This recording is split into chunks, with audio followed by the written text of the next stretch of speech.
Então, hoje, a gente recebe o escritor Jacques Fuchs para falar sobre o livro Antiterapias, vencedor do Prêmio São Paulo de Literatura 2013.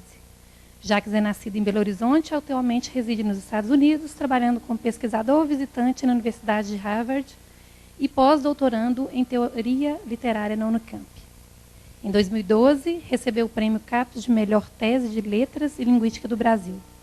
Publicou em 2011 o livro Literatura e Matemática. É formado em matemática, mestre em ciência da computação e doutor em literatura comparada pela UFMG e doutor em língua, literatura e civilização francesa. Bem-vindo, Jacques.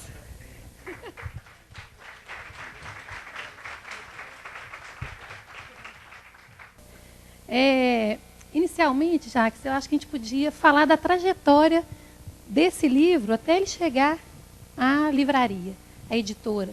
Como foi seu processo de criação? Eu sei que é um livro de autoficção, né? As memórias já estavam anotadas. Como é que você começou com a ideia de lançar o Antiterapia? Primeiro, muito obrigado a todo mundo por ter vindo. Estou muito feliz de estar aqui. Tem muitos bons amigos aqui, tem muitas pessoas novas. Espero que eu não fale muita besteira.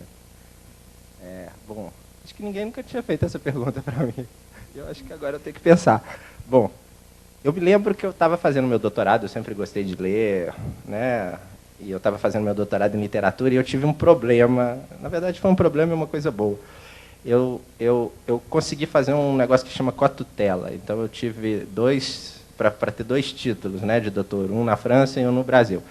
E para você fazer essa defesa de doutorado, de cotutela, você tem que fazer com que a Banca do Brasil, todos os membros da Banca do Brasil, achem uma data que sirva para todos os outros membros da Banca da França. Então, um dia eles têm que se reunir. Isso é quase mágica, né?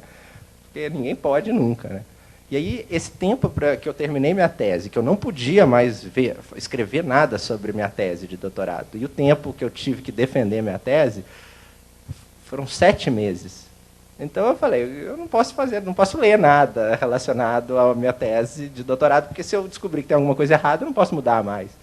E eu não posso fazer nada relacionado a essas coisas. Aí eu falei, bom, eu já sempre tive o desejo de escrever e tal. E eu acho que escrever, no meu caso, eu tenho que me inserir nesse mundo da literatura. Então, eu não posso fazer mais nada. E eu tinha 7 meses, eu tinha uma bolsa de doutorado e eu podia ter 7 meses para escrever um livro. E foi aí.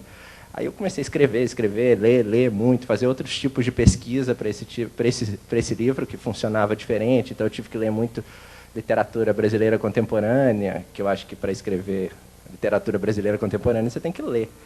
E aí eu fui lendo, escrevendo, pesquisando, e aí eu tive esse tempo para escrever. Bom, depois que você escreve um livro, aí começa a guerra, né? Porque primeiro você não sabe se o livro é bom, primeiro você não sabe se, né, você dá para uma ou duas pessoas que são seus amigos, eles vão falar que é bom, aí você não sabe se presta mesmo. Aí, beleza, aí você começa a tentar achar alguém que conhece uma editora, que essa editora pode ler seu livro e falar, ó, né, o próximo Guimarães Rosa. Isso nunca acontece. Mesmo se você é o Guimarães Rosa, ninguém vai saber. E aí você começa, aí você manda um livro, aí você reescreve, vai reescrevendo, aí você fica triste, aí você deprime, aí você acha que esse trem não serve para nada. Aí você tem fé, aí você manda, aí finalmente você resolve, acha uma editora, bom, que te dá algumas condições que você topa, e aí você publica o livro. Aí você publica o livro e ninguém lê, né? Não chega, né? Tem muita coisa acontecendo. Então, acho que aí, finalmente, depois de muito custo, o livro finalmente foi, né, finalista do prêmio. E aí o pessoal começa a se interessar. Você escreveu o livro no prêmio? A editora e eu, a gente sempre fica em contato. Ó, tem um prêmio tal. Aí a editora fala, então vamos entrar. E aí o prêmio funciona como uma chancela, né, eu acho, assim, porque tem tanta coisa acontecendo. Não estou falando que os premiados são bons e os que não são premiados são bons, mas acaba que é um jeito de você, né, crivar, de passar por uma peneira, né? E aí, quando você ganha o prêmio, aí o pessoal começa a te ler. E eu acho isso genial, né? Então, deu certo. E a expectativa para o resultado do prêmio, eu ouvi dizer que você leu todos os concorrentes. Pois é, foi meio tenso. Eu estava lá nos Estados Unidos, aí primeiro eu sabia que o prêmio ia ser anunciado para ser finalista, que para mim já era um sonho, né? Porque eu lembro, tem um amigo meu que eu até contei essa história lá em São Paulo. Há 2 anos antes de eu ser premiado, eu tinha assistido à mesa dos premiados, dos finalistas.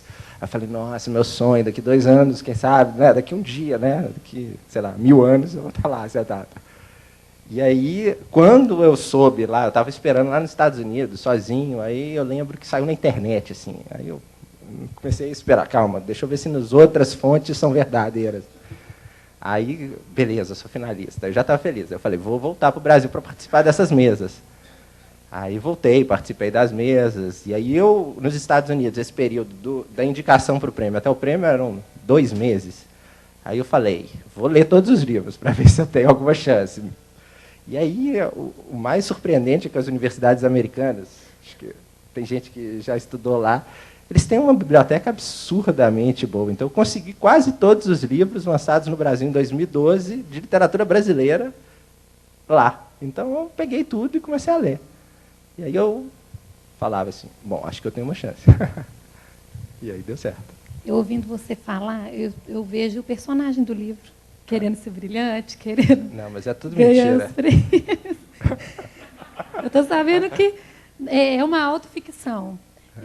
Tem um dado momento no livro que você pega, que você, o autor, o personagem... Não tem nada a ver comigo. Pega uma caixa de lembranças. Essa caixa existe. O que tem... você consegue hoje... Tem autores que escrevem autoficção e não sabem o que é mentira e o que é verdade mais. Você consegue ver ali e saber o que é mentira e o que é verdade? Bom, na verdade, quando eu comecei a ler todos os outros... Mentira não, né? Ficção. Quando eu comecei a ler todos os outros livros que estavam concorrendo, eu comecei a reler o meu loucamente. Aí eu falava, que porcaria, por que você escreveu isso aqui? Por que você não... Você podia ter escrito isso diferente. Então, o outro livro aqui está muito melhor. Né? Por que você escreveu isso? Por que você inventou isso? Por que você não inventou isso? Entendeu? Então, na verdade, tem muita coisa. Eu falo que é uma... Na verdade, esse conceito geral de ficção, né, você se preserva um pouco. Mas você se preserva e, na verdade, é verdade. Porque, no momento... Por exemplo, se a gente acabasse a nossa discussão aqui hoje, e as pessoas que estão aqui forem contar para uma outra pessoa o que se passou aqui hoje, elas não vão lembrar de tudo, então elas vão ter que preencher alguns espaços vazios da memória com alguma invenção. Não necessariamente aconteceu isso. Então, mesmo você querendo recordar, ou mesmo buscando essa pasta de lembranças que, de fato, existe, você, de alguma forma, para você lembrar daquele momento que estava escrito, você tem que inventar, de alguma forma. Então, por isso que é uma ficção, mesmo que seja baseado em algum momento pessoal. Vamos contextualizar o enredo do livro para quem não leu ainda e que... para instigar, né, a vontade e a gente discorrer mais sobre o tema do livro. Bom, então, para quem não leu, é um judeu de Belo Horizonte, inserido numa comunidade judaica mineira, que é muito assimilada. O que é assimilada? Que tem muita gente, né, que não preserva muito as raízes judaicas, sejam elas religiosas, culturais, mas que vão se misturando, que são coisas né, boas, pesadas, ruins. E ele, sim, assim, inicialmente, ele estuda numa escola judaica, então ele tem todos os amigos dele judeus, então ele nem imagina que existe um mundo que não é judeu. E aí um dia jogam ele no Colégio Santo Antônio, né? Pelo nome, dá para saber que não é judeu, né? E aí ele tem que aprender, ele tem que entender o que está acontecendo, como que as coisas são diferentes. E ele vai vivendo, tentando viver. Só que cada capítulo desse livro está relacionado com alguma literatura. Para quem lê o livro, sabe que em cada capítulo eu estou roubando, vamos dizer assim, alguma parte de alguma outra literatura. Então, apesar desse livro falar da minha própria vida, ou da vida desse personagem, cada capítulo eu quero mostrar como uma restrição mesmo, matemática, que nada do que acontece com ele é inédito. Tudo que acontece com ele é algum outro personagem literário, algum outro momento, algum outro escritor já viveu isso. Então, eu acho que esse é o componente literário do livro, porque, bom, todo mundo pode escrever, todo mundo deve escrever. Agora, né, se isso tem qualidade ou se não tem qualidade, a meu ver, você tem que saber muita literatura, gostar muito de literatura para que isso tenha algum valor literário. O Proust, né, que é esse que escreveu Em Busca do Tempo Perdido, o livro dele são 3.000 páginas, mas são maravilhosas, e assim, muita gente especula quem é tal personagem, quem não é tal personagem, qual a memória que é verdadeira, qual a memória que não é verdadeira. Ele fala na primeira pessoa o tempo todo. Acho que no 5º volume ele revela que o nome dele é Marcel. Então as pessoas ficam especulando. Além das citações que você diz o nome dos autores, no texto mesmo a gente encontra várias frases que não são suas, que a gente sabe que é de algum autor muito conhecido. E você não dá o crédito para essa pessoa. E isso é o quê? É comum? Eu já ouvi você dizer que é contemporâneo? Como que é? Bom, eu espero que o pessoal do direito não tenha vindo me prender, né? Que eu estou roubando demais. Bom, na verdade, eu fiquei pensando nisso. Uma coisa que me incomoda profundamente é aquelas frases do Facebook, né? Aí colocam lá, o dia está muito bonito, Clarice Lispector. Hoje choveu, Jorge Luiz Borges.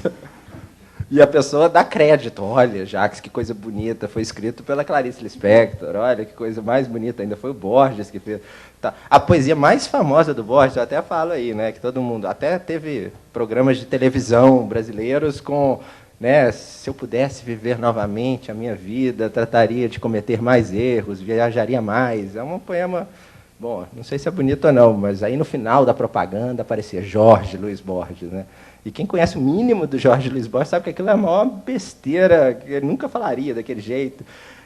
E aquilo, inclusive a esposa, né, a Yoko Ono do Jorge Luiz Borges, que chama Maria Kodama, né, que atua como a Yoko Ono, né, para quem conhece a história da Yoko Ono, ela fez questão de registrar em cartório. Esse poema não é do Borges.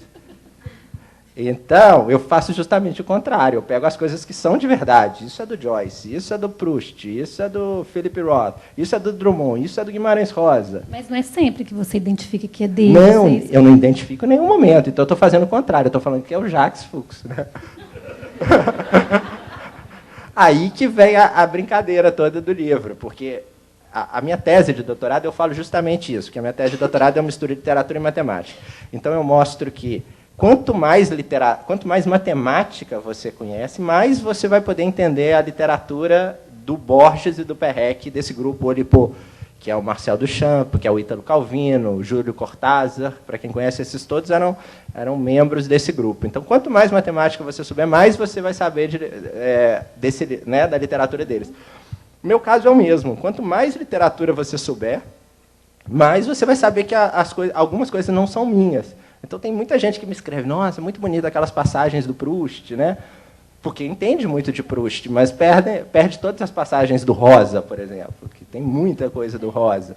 E eu acho isso bonito, porque daqui 10 anos uma pessoa vai ler o Grande Sertão Veredas e vai falar, nossa, e me leu, por exemplo, vai falar, olha, o Jacques falou sobre isso. Então, não foi ele que falou sobre isso primeiro, foi o Rosa. E isso é uma questão literária, né? O Borges tem um terço, né, que chama Os Precursores de Kafka, que ele inverte essa cronologia, né? Então, é isso que eu estou fazendo. De alguma forma, eu posso inverter. Alguém que lê Carlos Drummond de Andrade daqui a 10 anos e vê um poema, vai falar, olha, o Jacques falou sobre isso. Então, não foi ele que criou isso. Né? E no livro também tem um glossário hebraico no final, né? Na verdade, é um glossário meio... Até, não sei, alguém comentou. Eu pus as palavras em Yiddish. Né? Yiddish é essa mistura de hebraico com alemão, que os judeus da Europa Oriental falavam. Eu coloquei algumas palavras em hebraico mesmo. E eu lembro que no próprio glossário tem escrito que chute. Que é aquele tênis que a gente usava quando era pequeno, né? Então, ficou bem divertido, né? As palavras em Yiddish, né? O Dibuk, que é toda essa... Né? O Dibuk é um dos personagens, que é esse demônio, né? E ele é super divertido. Vamos falar do Dibuk, da presença dele no livro. É um outro Só no livro, né? É um personagem dentro de... É outra história dentro da história, né? Não, Se não. você for pensar. Tem um contexto, mas ele aparece... parece que quando você cita ele, você deixa ele parado um pouco, continua a história do menino, depois ele volta. Como é que é? Na verdade, não é o D-Book que aparece com uma letra diferente, né? Porque tem o D-Book, que é esse demônio, né? Esse menino que incorpora o demônio, né? Pode ser uma alma que se entra em outro corpo e faz algumas maldades. Mas tem essa outra história dentro da história, que é essa história dos malditos nazistas, né? Que é uma história que está em cursiva para quem lê o livro, né? Então é uma história, uma meta-história, né? Uma história dentro da história, como se fosse um outro tipo de narrador lendo esse livro de uma outra forma. E essa história, sim, ela vai continuando e ela vai. Malditos nazistas, isso é recorrente, né? Isso é uma questão assim, que é uma questão mais histórica. Acho que teve gente até que não gostou dessa história, né? Mas ela é uma história que tenta falar sobre a história, na verdade, essa possibilidade dos nazistas de fato, porque existia uma fuga dos nazistas e os nazistas foram parar na Argentina e muitos chegaram até o Brasil. No sul do Brasil existe uma imprensa antissemita forte, eles publicam todo ano um livro, uma edição bonita, maravilhosa, capa dura do Minha Luta, do Hitler. Eles publicam, divulgam, aí vai lá, todo mundo vai lá, não pode publicar esse livro, aí some. Aí daqui a um tempo, essa editora, que ninguém sabe quem que é, de onde que é, publica o livro do Hitler, em edição bonita. Então, tem um grupo que foi e que muita gente sabia o paradeiro deles, mas não tinha não foram extraditados, não foram presos. Agora eles estão sendo... Tem algumas...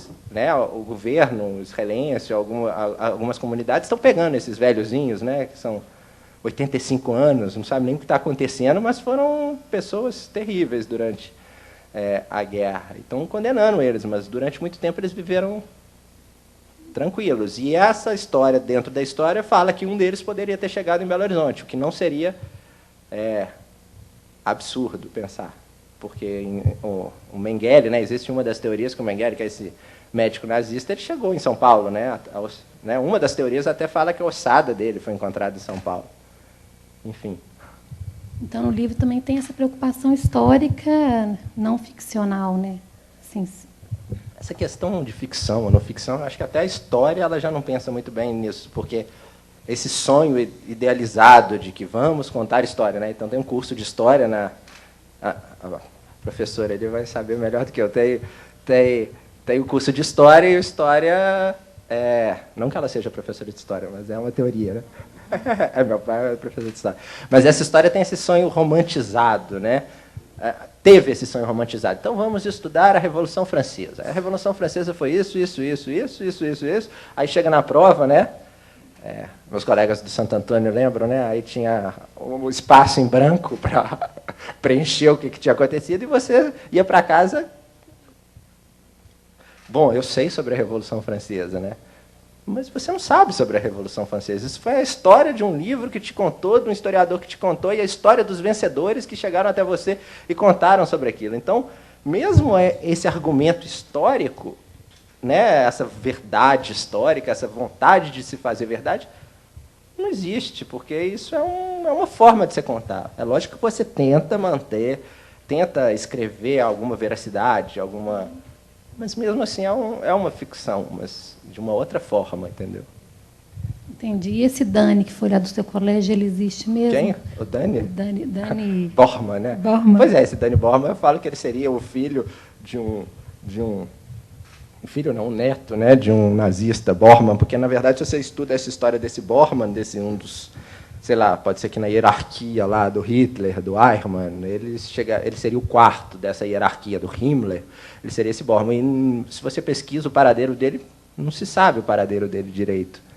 Sabe-se que ele fugiu, sabe-se que ele se refugiou. Muitos deles até continuavam com o mesmo nome, né? Eles não tinham vergonha de usar o mesmo nome, porque eles ficaram tranquilos durante o tempo. Então, eu conjecturo que ele pode ter chegado aqui. Você fala isso do orgulho dele, né, de mostrar o sobrenome. No livro, né? Mas é porque isso é baseado em outros perpetradores nazistas. Eles mantiveram o nome e eles tinham orgulho de falar que era um nome e viveram tranquilos, assim. Quer ler um trecho do livro para a gente? Vamos, né?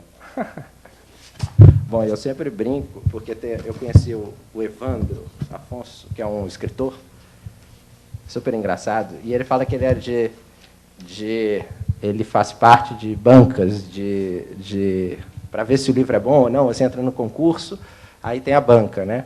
E aí eles recebem, sei lá, 300 livros e eles têm que resolver qual que é o livro bom. Então ele fala que ele lê só as 5 primeiras páginas do livro e depois vai jogando fora. Então eu brinquei com ele, eu vou ler então a minha primeira página para saber se você jogaria fora ou não, né? Então sempre quando eu leio a minha primeira página. Aí, para ver se dá para jogar fora ou não, né? Algumas pessoas jogaram fora. Acontece, né? Então, vamos lá. Malditos nazistas, Eichmann, Bormann, na Argentina, Brasil, agora tudo faz sentido, tudo se encaixa. Eu era uma criança normal com todas as peculiaridades de uma criança judia que vivia nos guetos modernos. Tinha minha mãe e meu pai judeus, meus amigos judeus, meus parentes judeus, minha escola judia, o clube judeu, e naquela época até pensava que o show da Xuxa era um programa judeu. Kasher, né, que é a brincadeira. Eram muitos úteros me protegendo. O primeiro deles eu consegui romper, como todo mundo, a duras penas. Sinto que depois de sair daquele lugar quentinho, úmido, confortável e seguro, ainda o procuro sempre, tomei meu primeiro pé na bunda. Na verdade, anos depois, vejo que só foi um tapinha na bunda no estilo Michelangelo, já que eu era de fato uma obra-prima e que deveria falar. Mas mamãe logo me deu carinho, afeto, proteção e muito leite. Eu nem precisava chorar, teria tudo. Então nem sofri tanto com esse meu primeiro pontapé. Uma semana depois, cortaram meu prepúcio, Brit Milá, meu pacto com o povo escolhido e minha imunidade em relação a Lilith, se é que Deus e Lilith existem. Ou será que a circuncisão é realizada para se ter certeza de estar sempre incompleto? Aqui a incompletude já é física, não há mais nada a fazer. Nunca ouvi falar em implante de prepúcio. E nunca ouvi falar em alguém que o desejasse. A verdade é que deve ter doído muito. Devo ter me assustado bastante com aquele tanto de gente comendo e bebendo de graça. Onde tem comida e bebida de graça e dor alheia, tem judeus de sobra. Principalmente aqueles parentes que provavelmente só apareceram no meu Brit Milá e no meu Bar Mitzvah. Observavam a mim e a meu pipi original. Tão pequenininhos nós dois, pelo menos um deles cresceu, e nem foi tanto.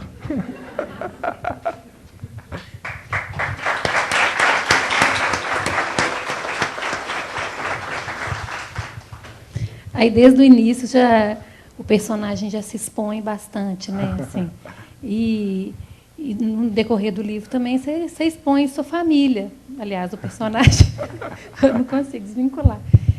Como é que foi a relação, a reação da família quando leu o livro? Claro que muita gente se identificou.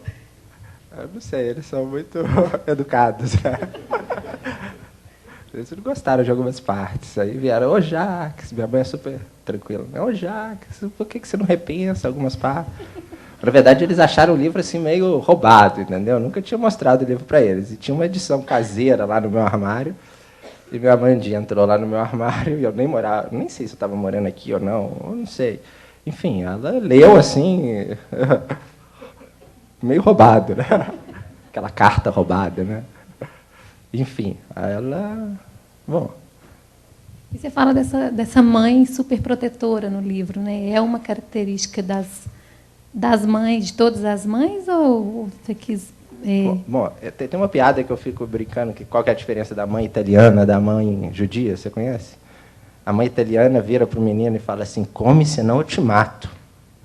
Aí a mãe judia olha para o menino e fala, come, senão eu me mato. Então, eu acho que existem as mães judias, né? E a mãe que eu idealizo no livro, né? Que é muito superior a tudo isso, né? Que é uma idealização, né? Então, tem aquele filme do Woody Allen, não sei se o pessoal conhece, que aparece ele, na época que ele interpretava ele próprio, né? O personagem, aparece uma mãe assim gigante, né? Para tudo que ele faz tem aquela mãe gigante no céu olhando para ele. Então, acho que é uma...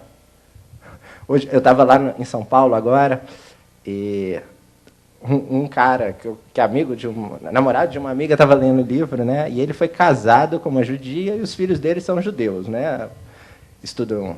na verdade, ainda não decidiram se são judeus ou não, mas ele falou que estava lendo justamente esse capítulo da mãe judia, da mãe do Mossad, que eu falo que as mães são do Mossad. Mossad é a liga secreta israelense, né? O serviço secreto israelense, que talvez seja o mais importante, né?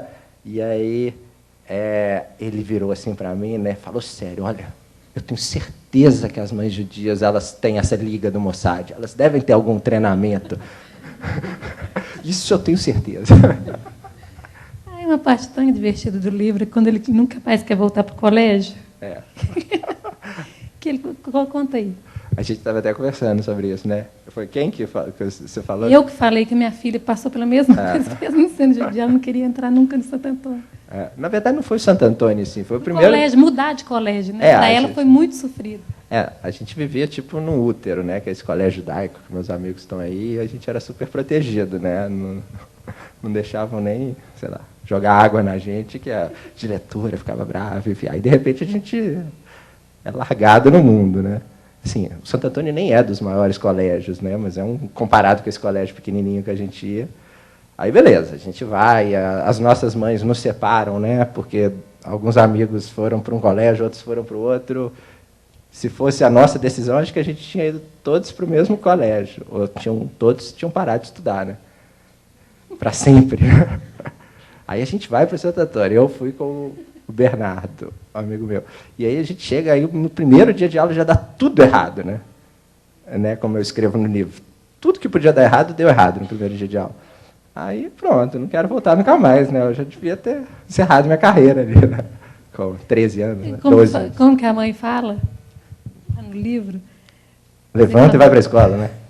No dia seguinte. Eu quero ir, não quero levantar dessa cama. É muito divertido. E no livro, o personagem ele se cobra muito, né? Ele quer ser brilhante, né? Assim, ele se ilude com várias profissões, né? Você devia ter em capítulos, cada hora ele quer ser uma coisa. E você se transformou num monte de profissão também, né? Tudo ficção. Mas, na verdade, esse personagem, na verdade, ele quer ser brilhante, na verdade, é porque ele quer, de alguma forma, se inserir nessa grande literatura, né? Então, cada capítulo tem uma relação com alguma outra literatura. E, por exemplo, ele começa falando que ele queria ser artista, né? Acho que toda hora tem essa relação do artista. Tem um livro do James Joyce que chama Retrato de um Artista Quando Jovem. Então, é essa formação que seja humana, que seja literária, que seja evolucionista, né, evolutiva desse próprio personagem, né? Porque a literatura do James Joyce toda ela vai crescendo, né? Ela começa com esse personagem né, desse artista quando jovem, depois cresce, vira um outro personagem, Ulisses. E esse livro também faz uma relação a todo momento com esse descobrimento, com esse crescimento desse personagem, desse autor, comparado com esse livro do Joyce, por exemplo. Então, eu acho que é isso. Assim, ele faz essas relações. O livro é sensacional, né? George Perec, que foi um dos escritores que eu trabalhei no meu doutorado. Esse escritor, ele perdeu, na verdade, o pai dele morreu no fronte de batalha, ele era francês, e a mãe foi exterminada em Auschwitz.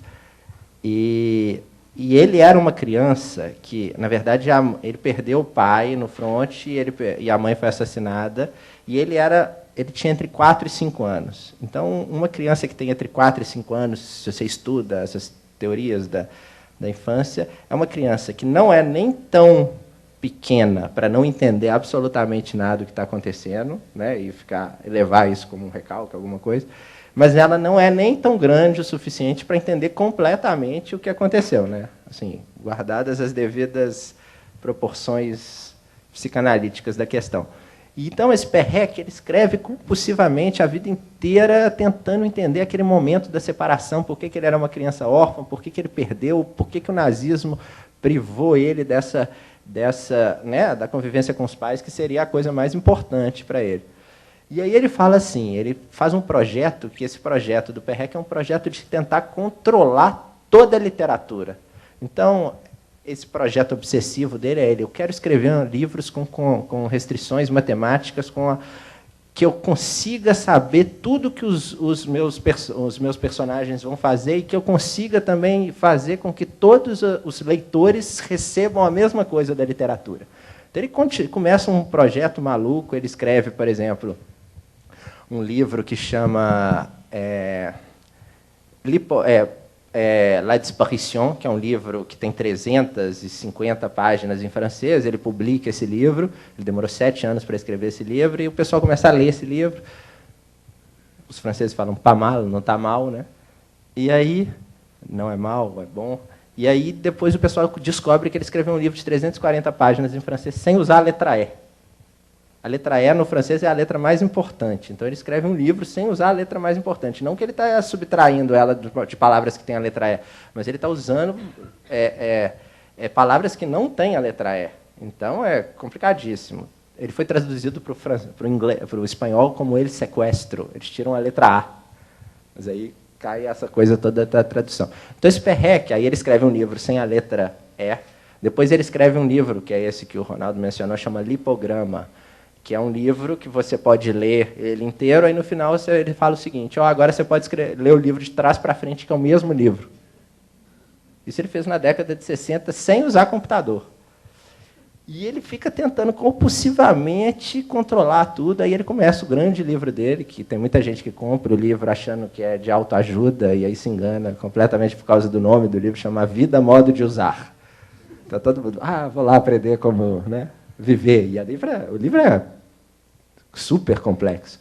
E nesse livro ele se impõe restrições, compulsivamente. Cada capítulo vai ter 42 restrições, e são 100 capítulos, então você pode imaginar o tanto de restrições.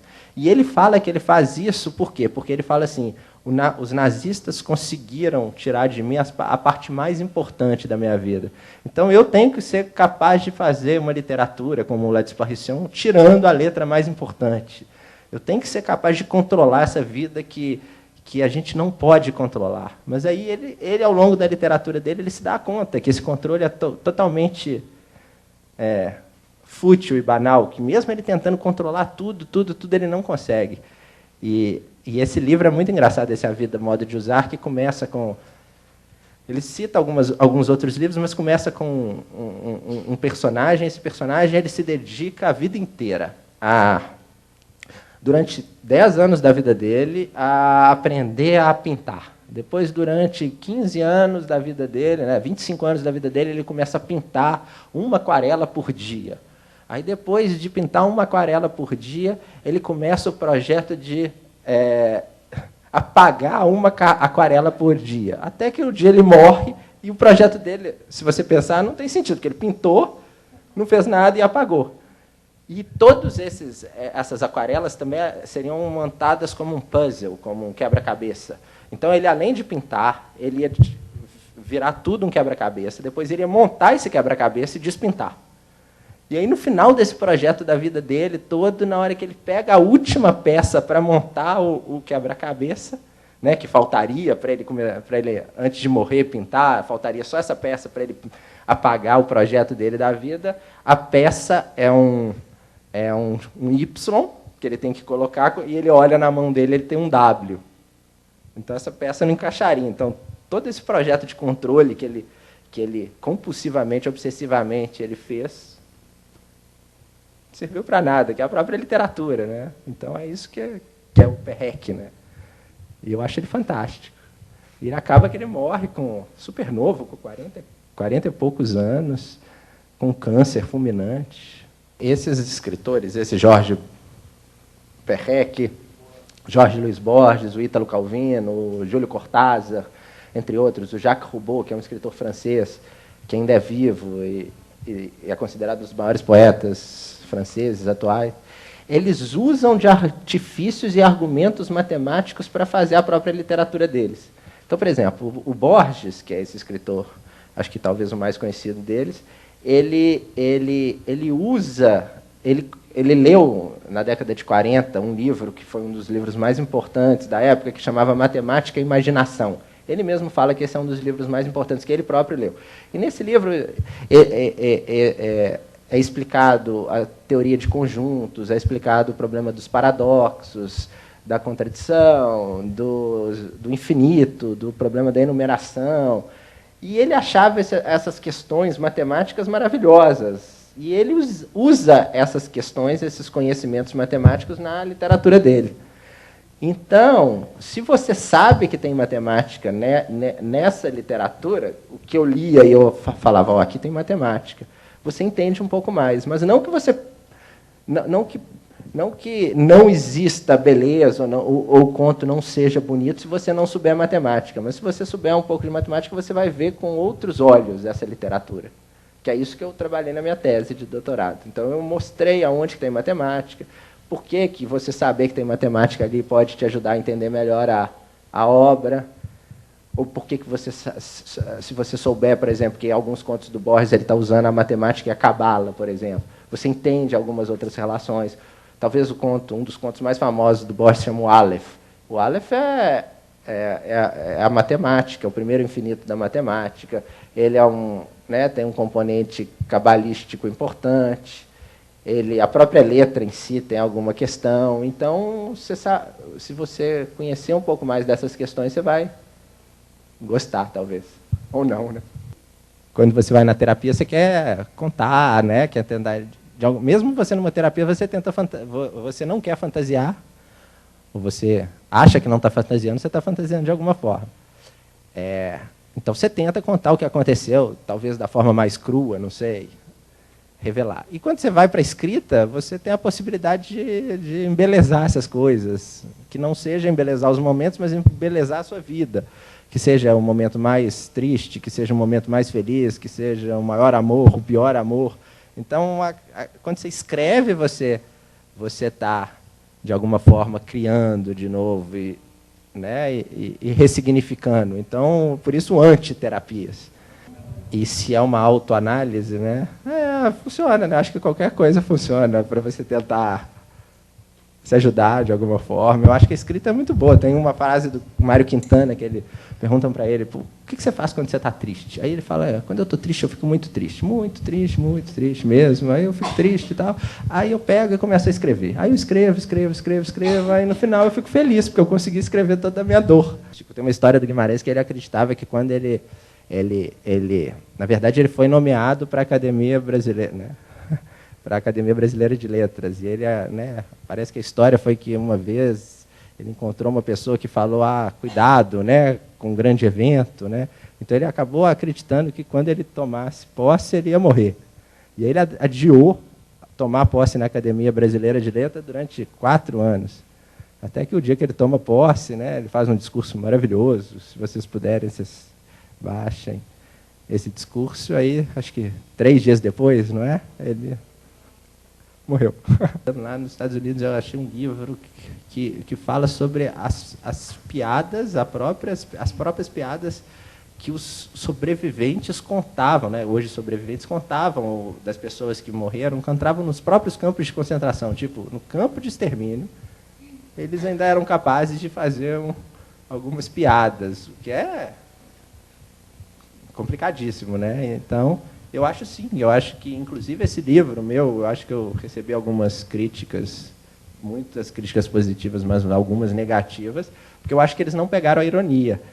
E eu acho que essa é uma grande questão da religião. A religião não aceita muito bem a ironia, não, né? Se você pensa, por exemplo, nos versos satânicos do Salman Rushdie, que para mim é uma grande ironia, ele não estava querendo pegar pesado, e ele foi jurado de morte pelo Ayatollah. E aquilo foi uma ótima coisa para a literatura dele, mas deve ter sido uma péssima coisa para a vida dele, porque onde ele vai, eu assisti lá nos Estados Unidos, ele chega com 3 seguranças. Então, eu acho sim que a ironia é ótima, mas quando a pessoa não tem a ironia, né, quando são pessoas fechadas religiosamente, eu acho as pessoas não aceitam isso muito bem, não. E aí faz uma crítica completamente negativa, né, porque se não leva para, né, o livro é uma grande brincadeira, né? Quando eu estava lá li todos os livros desses finalistas desse prêmio, e a gente acabou se encontrando, todos os escritores, e tem alguns mais legais, outros menos legais.